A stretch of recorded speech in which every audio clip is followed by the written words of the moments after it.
I'm about to go to bed, just chilling with my Roo, and thought I'd make a video before I go to bed. Got him just a chilling. Hello, sir. So if you hear him crow, that's what that is.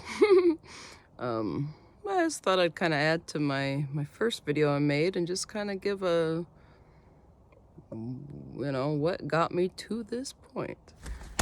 Oh, well, hello, sir. Are you getting sleepy? All right, well, we'll have a Roo snuggling as I tell my story. Hi, sir. He got barred. Well, so I actually, had a pretty good childhood, good parents, had some scary stuff happen. Talk about that sometime maybe if anybody ever is interested. I started working when I was like 14 or so. We lived out on a farm we moved out on when I just got out of 5th grade, and in the summer we moved out and had chickens and all the animals, and it was super fun. And then I did a lot of little jobs, saved up a bunch of money, and my senior year, before I even graduated, I was 17 in Ohio. There was a lady from church I would go and clean her house for, and then her husband, I worked at a waste oil company where I made these burners that you'd get. Everyone I made, I got a bunch. I got a good paycheck for that one. And I'd saved up and stuff, and then 17 and a half, she ended up was going to sell it. So I bought she had a mobile home I bought from her, and it was pretty cool because I was able to drive myself to school. If I was sick, I got to call myself off. And then when I turned 18, I bought the place from her, and so I actually had my own place when I was that young and my own job, and graduated and ended up going and working at Value Village for a year, and then I went and worked at Petco for 5 years, and that was super fun. That's where I met my friend, where I've got my RV on the property at the moment. That was, and so that was one of my favoriteest jobs. And then towards the end of that job, the manager that we really liked, he got fired, and the new manager that came in ended up being just evil, and he did a lot of bad stuff, and there's some other girls that he did other things too, and I was the one that spoke up, and I called the GM and got all that, and the other girls said that they would talk too if I did it. And as soon as I did, one of the girls got transferred, and so they didn't have to talk to her since she got transferred. And the other girl just all of a sudden, oh, she don't know anything, nothing happened. So then when they came, it was only me, and so they all said I was lying and all this. So I ended up, I got a new job doing caregiving, and well, actually it was I worked at the nursing home first. Do you want your blankie on you, sir? There you go, my little love muffin.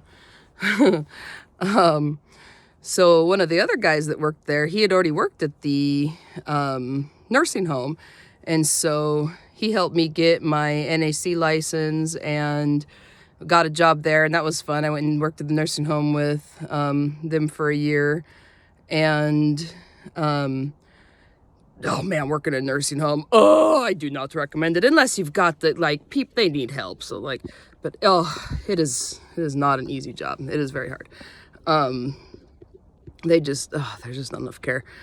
So I ended up around the same time my grandpa was sick. He'd been sick my whole life, but he was like really sick. And so I started trying to get certified through the state. And in the meantime, because the nursing home was so bad, I went and got my nursing's degree, or what's it called, nurse delegate degree, so that I could do like some nurse type stuff when they would show me for each thing. And then I got certified through the state so that I get contracted, and I did it all that way. But in the meantime, I worked through companies for a year. But then I got all my license and stuff and did all my own stuff, and did all my own jobs and all that. And then during all this time, I had met my first husband. We dated throughout and all that. We got married, and because when Grandpa was passing away, I wanted him to do it, so we got married so that Grandpa could do it. Grandpa was a Lutheran pastor, and he was my best friend. I took care of him for a couple years and before he passed, and so I wanted to have him, so we got married, and stuff was fine. I did the in-home care, and it was I did that for 15 years or so. Anyway, right after my grandpa ended up passing away, like I said, I was his caregiver, so his last week of life, he actually, they ended up putting him into this medical induced coma. This is a whole thing too. Like they did some awful things. Like, it was just awful. Oh my gosh. And so I was there for the whole thing. He ended up having grand mal seizures, and he'd like throw up and stuff, and nobody was there. They had no staff. There was no one there. So like, I knew some stuff because I did in-home care and had done stuff, but so I had to keep saving him all night. And finally they ended up putting him into the induced coma and all that. And then when he finally, it had been a week or so, and he was brain dead, and there just wasn't anything they could do for him anymore. And so there was time, we were able to get the whole family there and stuff. And I remember it was time to be taking him off life support and stuff. And it was Mom and my aunt were on one side of him, and he was laying in bed, and I was right at the end of his bed. And I remember a bunch of the rest of our family was around us, and they took him off the life support and stuff, and he was brain dead. They had, like, there's no way, but when they took him off, he sat straight up, and his eyes just opened, and he just stared at me, right into my eyes, into my soul, and just stared at me. And like, me and Mom actually talked about this, and like, nobody really remembers it. It's so weird. But I remember she like showed him a picture and talked to him for a second. He just looked at her, and then she pointed across to my aunt, and he turned his head and looked at her. And then he looked back at me and just kept staring at me. And Mom's like, "It's okay, you can go. Close your eyes, go to sleep." And he laid back and he went to sleep. And it was not good, but it was 12, 14 hours or so that his body, went. And they didn't have any staff, and he was supposed to get into hospice, and they just didn't have anywhere. And so they put him on a room that there was nobody there. So I took care of him the whole time. And then after he passed, I did his care afterwards and took care of him. And through all this, so he actually would come and visit me during his coma. And I had a dream right before he passed, like the night before. I had a dream that he came in, told me there's a song that he wanted me to tell my mom about. And it's a Lutheran song that I knew it. It's one that I do enjoy and I like, but like, I don't like listen to it all the time. So that it coming up in a dream was really weird. But he told me he wanted me to tell Mom that one. And then he also told me there was going to be another song that it's a really common song that I would know when I heard it, but it was going to be a surprise and nobody's going to know about it, but just to watch for it. And when it happened, I would know. And there was a lot more to the dream, but I can talk more about it if anybody wants to know about this story. Not story, but So right when I woke up, I messaged Mom and I wrote the whole thing out. And it's so funny because just like a week or two ago, she messaged me and was like, "Hey, remember that dream you had that you wrote and sent me? I found a copy of it." And so I have it. I have the copy of it. But anyway, I wrote it out, I sent it to her, and then she messaged me back, and while I was typing it, she had been looking up the song online and had downloaded it, because this was a while ago, so she had to actually download the song. She couldn't just go and anyway. And so while she was reading the dream I sent her, she was listening to the song that Grandpa had said to tell her about. And then that next weekend at his funeral, or the weekend after that, I can't remember now, at his funeral, towards the end, out of nowhere, my mom goes up and sings Amazing Grace, which, I mean, super common song. It's like one of the only ones I knew how to play on my guitar, so it's a special one, you know, and everybody knows it, just like he said in the dream. And no one knew she was going to sing it. She didn't even tell Dad. She only told the pastor because she said, if I just can't do it, don't want people to know and then me not be able to do it. So no one knew. I had no, so it was a surprise like that.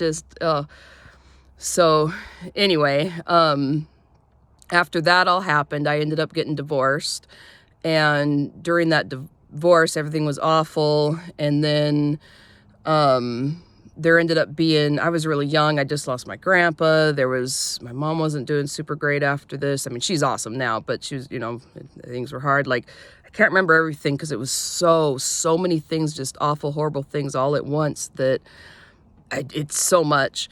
And somebody online found me and started talking to me and telling me how, oh, they'll help me and they're so nice. And I actually had met them and they were nice. And then they ended up moving here and actually ended up holding me captive for a couple weeks. And that's another story that if anybody ever wants to hear that story, like I've very much made peace with it. And like for a long time, that was the only person in the world that I just literally despised, and now it's like, if it wasn't for that stuff that happened, I wouldn't be the person I am today. So like, I am cool talking about any of that. If anybody wants to know about that stuff, just ask. Anybody else going through scary stuff, talk to me. I understand. So anywho, after that happened, God, again, it's really hard to remember a lot of this stuff because a lot of bad stuff happened all at once, so it all kind of blurred together. So now when I try to tell it, I try, but so all that happened. I got really depressed. I was doing the in-home care stuff, and then I ended up meeting someone else after dating, you know, a few people. I met somebody that was actually a very wonderful person. That ended up being my second husband. We got the mobile home that I had. At this point, I'd had it for like 10 years or so. That's about how much time passed with a lot of this stuff. And then we ended up getting another house, and because he helped me fix it up. And then I sold that and I used the money for that to get the next place. And it was super cute. It was fun. Like, everything was going to be fine. And it turned out that the guy that lived right next door to us was crazy. So here I just kind of started healing from that stuff. And we were talking about getting married. We were at the second house, you know, from my mobile home. And then the next house we got. And the guy actually ended up trying to break in one time and kept telling me he was going to burn the house down and stuff. And like, I seem really calm right now, but this was one of the scariest things, you know, aside from, you know, some of the other scary stuff. And because my cat was in his yard, which is like, of all the things, like one of the reasons I picked this neighborhood is because people had their animals out everywhere. And that's what I wanted, is because I have lots of animals. And I wanted to be able to have my chickens and my kitties outside and stuff. And when we went and checked the place out a bunch, people had their cats out and like no big deal. So it wasn't even like, why even that thing? But anyway, we had just got back from driving back from Colorado from seeing his dad. And so we'd driven like 14, 15 hours and just got back. And then he was going to have to go to work in the morning in like 4 hours. So we went and passed out. And then I got up with him in the morning and he left to go to work and must have let the cat out. And I went back and went down to go to sleep, but wasn't quite all the way asleep yet. And all of a sudden I hear all this pound. Yeah, I used to like cussing, like I won't say the words, but horrible, scary things telling me he was going to kill me and burn my house down. And then, I'm sorry, baby, I'll come in, baby. Telling me all these just awful things, trying to break in. Luckily the door was locked, but he was trying to get in.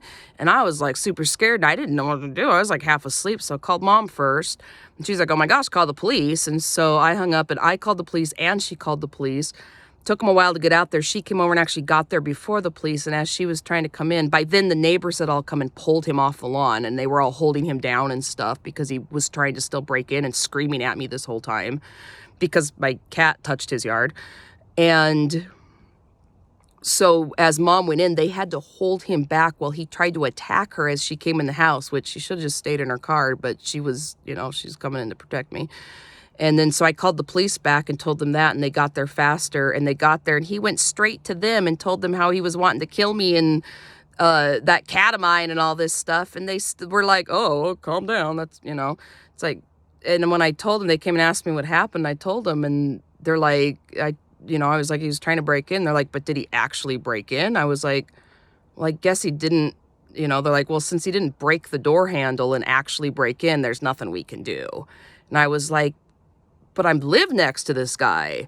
And they're like, there. So I was able to like get a restraining order thing. But even then, they just kind of were like, So that was super scary. And we weren't able to, like, he was scary the whole time. Like, it was, I could go stories like on and on and on. But the loan we got to get this place, we got extra money for it with the loan, and it helped us to be able to fix up the house in order to even get a loan. It was pretty cool that they let us do this. But the deal with it is you had to be in the house for at least a year because you couldn't get this loan to flip a house. You had to actually be someone needing the help. So like we were stuck in this house. This happened like a month after we got it. And so I was in fear this whole time, stuck in this house.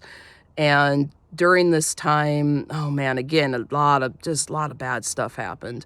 And luckily, the guy who I was with at the time, like, we're not together anymore, but like I have very much respect for him. I very much love, just a very, very, very good person. We weren't a good couple together. But he helped keep me alive. And like, again, I wouldn't be the person I am today without his help and stuff. So like we ended up finally getting a house at the next house. He had proposed, and we were talking about it still. I can't remember if we had right before the next house or anyway, we got the next house finally. It'd been about a year later. And I'd had chickens. We'd moved the chickens I got a few right at the first house before we moved to the next house, and brought those couple with me. And then had a bunch more that was another thing. Like the neighbors' dogs kept trying to kill them, and then they got mad at us that I was mad they tried to kill them, and like just craziness. So anyway, took the chickens with us. And the next house I got, this whole time too, I'm still doing caregiving. Like I've always worked, I've always had houses.